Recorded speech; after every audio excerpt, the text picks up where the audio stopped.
There are 3 levels that are under the regulation of the periodicity of 14 and its division into 1000. Those 3 levels are the spiritual development of man, the intellectual development, and the body. The body is verified by the 7 meridians that run down the front of the body. If we turn this figure around, there are 7 more down the back for a total of 14. 14 for the body, 14 for the mind, and 14 for the spirit. This number is also an aspect of the Manvantara. It takes 14 Manvantaras to make up a single kalpa, or 1 day of Brahma. If we look back to the relationship of the palm and the 4 digits being the measure through which we construct the whole figure of man, we can determine that the cerebral cortex has a digit value of 0.7305. If you multiply that number by 2, you get 1.461. Removing the decimal point, this, in years, is the exact cycle of Sirius, which is 1,461 years. That is how long it takes Sirius to complete 1 cycle. If you multiply 0.7305 by 50, you get 36.525.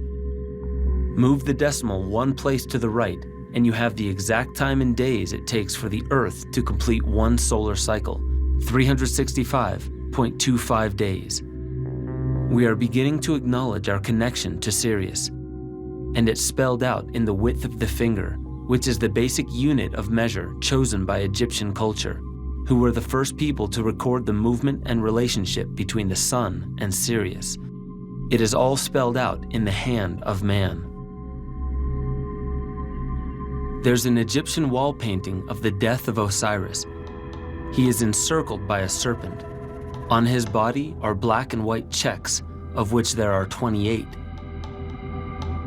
Osiris is the human form that lives and develops through a 7-fold, 14-fold system and goes through stages as a species of death and rebirth of his formation.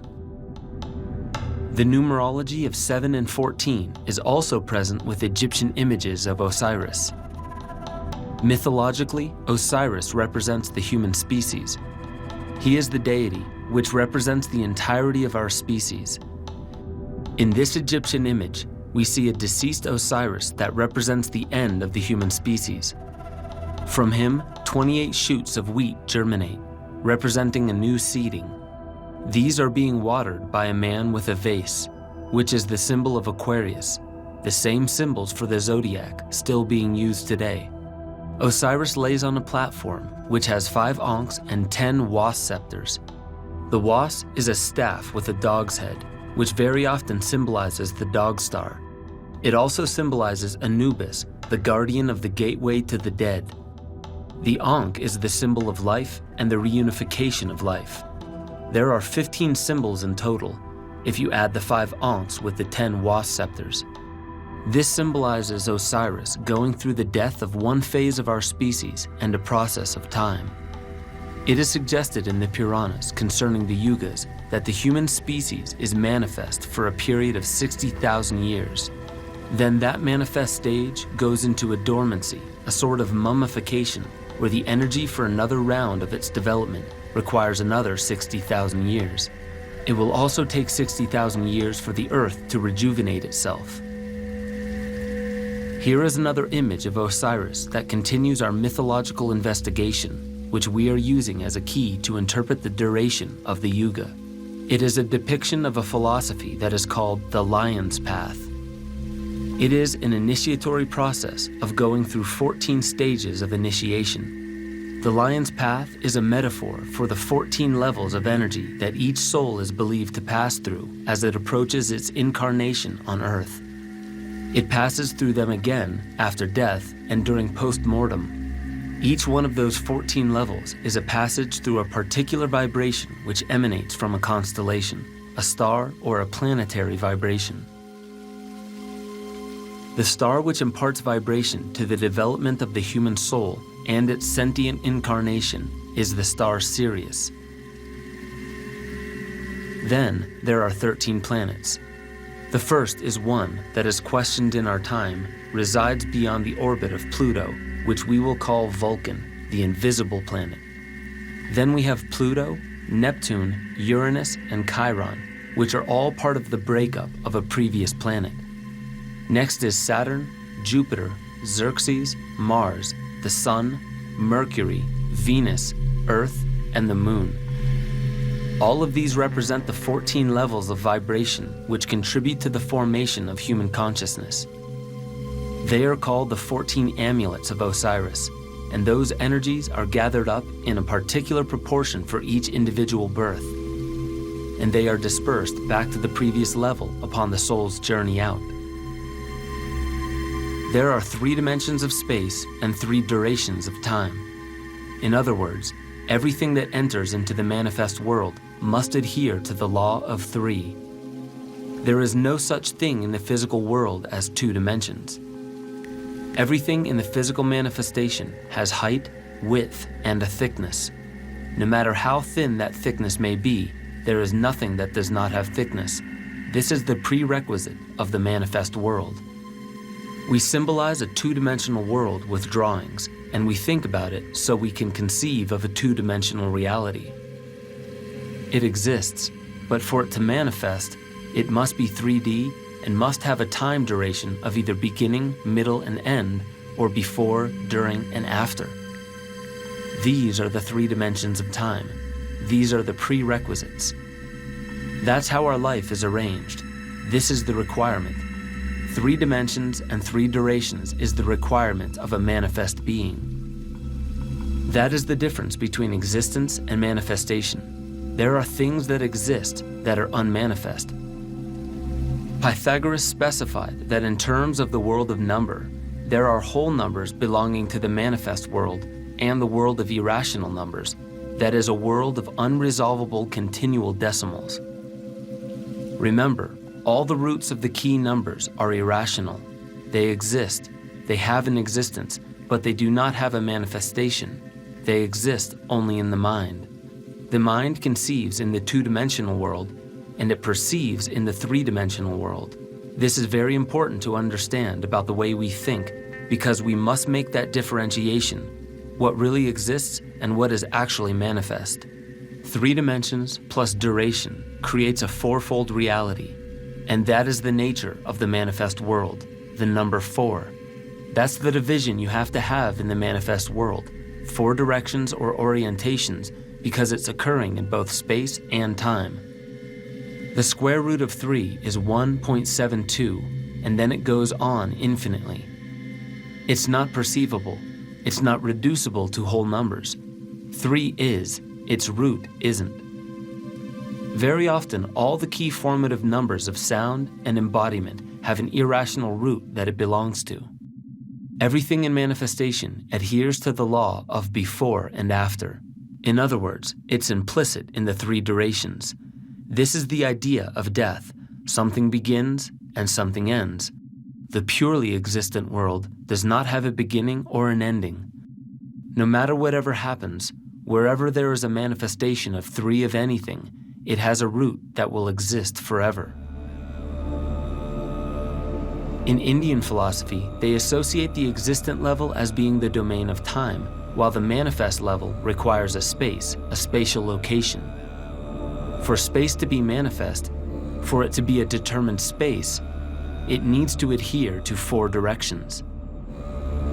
Space has the requirements of back and front, left and right, top and bottom, and most importantly, with space, you always have an inside and an outside. Once you fulfill those requirements, you're in a manifest world. Space's domain is the manifest, and time, which is something that we measure, but we never really know what it is, exists. You can imagine a realm that is not manifest but exists, but you cannot imagine a manifestation that does not pre-exist or have its elements pre-exist. That's why the Yuga system is the primary teaching found in India. They do not give a hierarchical priority to time and space, but they give it a successional priority. Time and the structuring of time must occur before there's any structuring in space. One of the key phrases in the Puranas is, Only that which has a manifest existence has a space which also exists. We separate ourselves from our space, and we call it the ecology. What's good or bad for the environment is directly good or bad for us. We suffer every pollution and every disturbance found in the environment. Every destruction that is inflicted on the environment, we experience in the physiology and metabolism of the body. Now let's do a little more number workings with 6,408. We have looked at the division of 6,408 by 7, which is 864. So right away, we are into that progression of numbers that we began to talk about in the first episode. 2,160 is the moon's diameter in miles, and half of that is 1,080, and half of that is 540. All significant measures and units in the size of the Earth, the Moon, and in time begin with 27. 27 is 3 cubed. So that is the triadic nature of time and space when it takes on a volume and enters the physical world. It generates the numbers which control the time and space formations. If we take all these numbers and simply switch the zero around, 2,160 becomes 2,016. 4,320 becomes 4,032, and 8,640 becomes 8,064.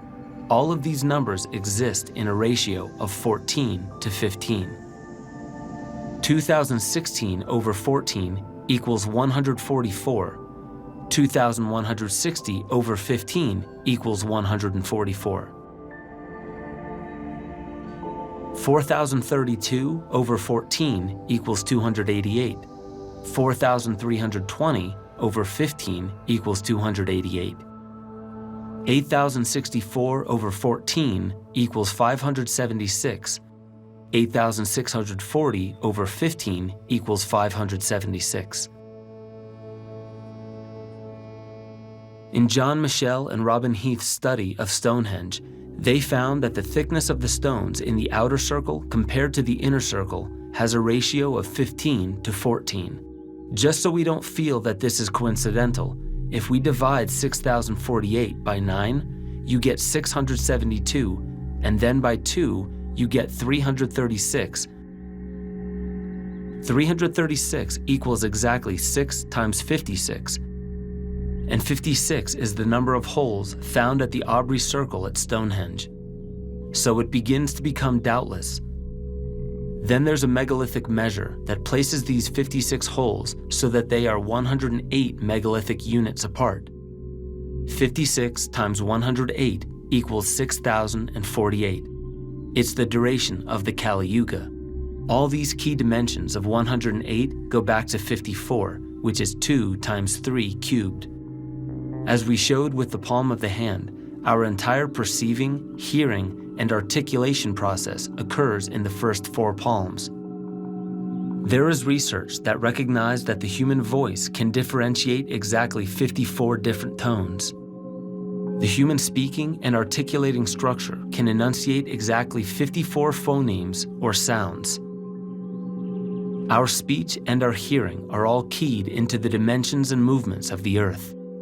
They are extensions of the same power inherent in these numbers. Twice the 3 levels of existence cubed made manifest. Whenever you get a cube, that's the manifest world. 54 to 56 is 27 to 28. It's all built into Stonehenge. Its builders knew enough of how to symbolically set up all of the stones in these relationships. It's as if the astronomical events dictated the architectural choices, not the other way. They didn't build it in order to observe it. It's like they knew it, and that allowed them to know how to build it. Because you couldn't set up an observatory like that unless you knew what you wanted to observe. You didn't set it up and discover, oh, the sun sets here, so we put the rocks here. To move those rocks from that distance and not know exactly what they wanted to count is preposterous, because they wanted to know where they were in time, not what time it was. That was already known. It is through the understanding of these sacred numbers, that we began to know how the universe came into existence and manifested itself.